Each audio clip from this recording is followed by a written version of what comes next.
guys, Assalamualaikum warahmatullahi wabarakatuh. Saya Lintang Kurniasi. Saya Rimartika Pratiwi. Sekarang kita lagi di cafe Dun. Dan pemilik cafe ini adalah seorang Gen Z dan kita akan mewawancarai pemilik cafe ini. Hai guys, stay tune. Saya Talita Syakira selaku pemilik dari usaha Dun Coffee ini. Jadi saya ingin bertanya profil dari coffee shop ini. Bisa diceritakan sedikit tentang cafe ini, nama lengkapnya, terus dari kapan, mulai berprosesnya ini. Jadi diceritakan dari awal mulai prosesnya cafe ini dulu ya. Kan pertama jualan itu tidak langsung di tempat sini. Pertama itu mulainya di bulan September 2024. Jadi hitungannya bulan ini masuk 1 tahun usaha ini. Itu usaha pertama itu di Kamnel, tapi namanya waktu itu belum Dun. Namanya waktu itu Caffeinated, yang artinya kumpulan kafein. Itu dari kata Caffeine United tapi disingkat jadi Caffeinated. Sampai di bulan Desember akhir, setelah banyak diskusi dan beberapa hal yang dipertimbangkan, akhirnya kita ubah nama dari Caffeinated jadi Dun, yang sampai sekarang kita pakai. Nah itu kenapa kita pilih Dun waktu itu karena selain dari arti utamanya yang Gurun Sahara, karena panasnya Palu jadi bisa disamakan dengan Gurun Sahara. Selain dari itu juga karena ada novel yang nama novelnya itu Dun. Itu novel kesukaan saya, dari novel Dun 1 sampai Dun 2, dan itu sudah difilmkan. Jadi karena waktu itu filmnya juga lagi booming, terus saya kepikiran untuk oh ya kenapa tidak ambil nama Dun ya, karena kan artinya juga Gurun Sahara. Terus kepikiran kan berharap dengan minuman yang saya jual itu bisa buat jadi adem untuk orang Palu kan. Akhirnya ya sudah kepikiran lah untuk ganti ke namanya jadinya Dun, dengan harapan bisa jadi tempat mengademnya orang Palu lah begitu. Menu utama apa yang menjadi andalan di cafe ini? Baik dari segi minumannya atau makanannya? Kalau untuk minuman kita punya 4 section dalam minuman itu. Ada yang milk base, ada yang Yakult series, ada yang sweet series, teh series, americano series, sama manual brew. Sebenarnya kita punya matcha, cuman matchanya kita ini juga bisa dibilang salah satu jadi menu bestseller di sini. Tapi karena matcha yang kita pakai itu bisa dibilang bergrade, jadi kita sering kosong karena war. Buat dapatkan matchanya kita harus war gitu. Untuk di milk base sendiri yang jadi bestseller itu ada 2. Itu namanya Kopi Kandaya sama Simba. Kopi Kandaya itu sendiri orang yang suka aren, jadi itu sering dipesan di sini. Terus kalau Simba itu dia creamy latte, jadi dia kopsu tapi dengan versi yang lebih creamy, lebih manis. Terus kalau di Yakult series kita ada Kiwi Yakult. Sweet series kita ada 2 andalannya, ada Koko dengan Vanilla Regal. Kalau Koko itu kita pakainya dark coklat, jadi dia tidak terlalu manis, masih ada hint pahitnya. Untuk Vanilla Regal ya untuk standar lah ya, untuk orang-orang yang suka vanilla begitu. Kita kebanyakan di sini pakainya kita kebanyakan di sini yang laku itu leci. Iya, leci. Terus kalau di americano series kita yang paling laku itu Lucky. Itu dia americano peach. Jadi untuk orang-orang yang mau minum americano tapi tidak mau yang flat saja, mau ada rasa lain daripada rasa americanonya, itu bisa pesan di americano series. Dan yang paling sering dipesan atau bestseller itu ada Lucky. Ya, kalau untuk manual brew itu mungkin untuk orang-orang yang lebih paham kopi ya, maksudnya yang memang cuma mau menikmati rasa kopinya saja. Kalau makanan?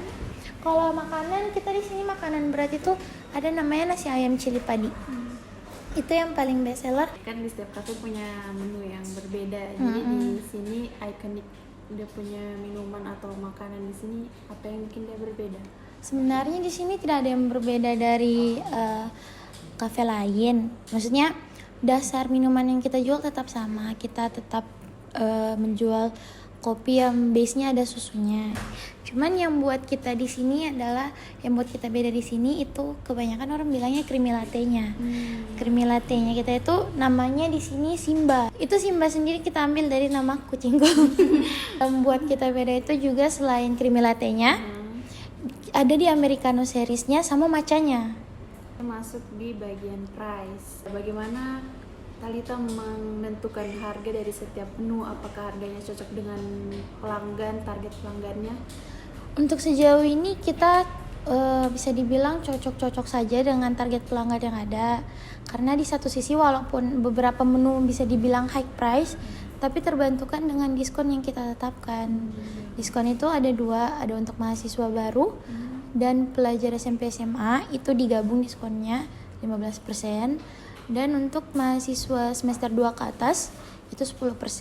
Jadi walaupun ada di harga 30-an, 28 itu masih masuk di mereka karena terbantu dengan diskon yang ada. Masuk di bagian place.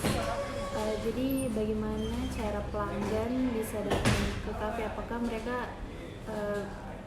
dapat gampang mengetahui lokasi ini? Awalnya sih bisa dibilang tidak ya, karena kan bisa dibilang ini posisinya agak tricky ya kan ya, karena dari sana malah keterusan, dari arah sana malah dikiranya terus ke arah Jalan Suprapto sana. Cuman karena kita perkuatnya terus menerus di bagian promosi ya, terus menerus memvideokan area kafe kita, akhirnya orang-orang mulai kalau oh iya ternyata patokannya ini masjid loh gitu. Jadi dari situ orang-orang sudah bisa mulai dapat. Dia promosi apa yang sering Talita gunakan untuk menarik perhatiannya pelanggan? Karena sekarang kita lihat dari pasarnya orang ya, kalau orang selalu mau cari sesuatu yang viral itu pasti larinya ke TikTok. Jadi kita fokuskan itu pemasaran sosial medianya kita itu di TikTok. Gitu. Sama ada beberapa media-media yang kita panggil ya. Terus masuk di bagian people. Jadi itu bagaimana Talita memastikan staff atau para barista di sini bisa memberikan pelayanan terbaik kepada pelanggan. Sejauh ini saya bisa menghandle mereka secara langsung karena bisa dibilang kan pegawai yang saya ambil baru satu ya. Jadi otomatis walaupun ada shiftnya, hitungannya saya tetap kerjanya dari pagi sampai tutup gitu. Jadi walaupun bagaimanapun pelayanan mereka tetap saya yang handle begitu. Bagian apa saja yang bisa dilihat atau dirasakan langsung oleh pelanggan yang menunjukkan ciri khas kafe ini? Jadi kayak point of view-mu saja, bagaimana untuk lihat pelanggan ini dia rasakan apa gitu kayak. Kalau di sini orang lebih ke apa ya? Kalau pas masuk itu orang fokusnya langsung ke arah novel. Arah novel sama arah kaca begitu. Orang itu kalau masuk dia langsung kayak, ini novelnya boleh dibaca. Ada kelompok pelanggan tertentu yang paling sering datang ke sini, kayak contohnya mahasiswa yang mengerjakan tugas atau orang kantoran.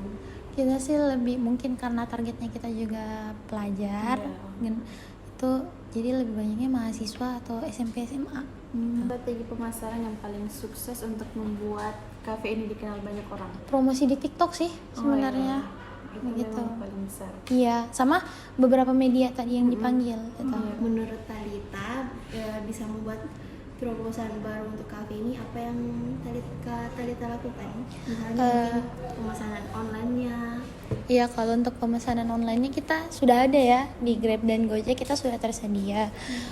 Cuman untuk inovasi lebih ke kita membuat tempatnya lebih nyaman saja sih. Harus dilakukan untuk jangka panjang untuk kafe ini akan terus berkembang.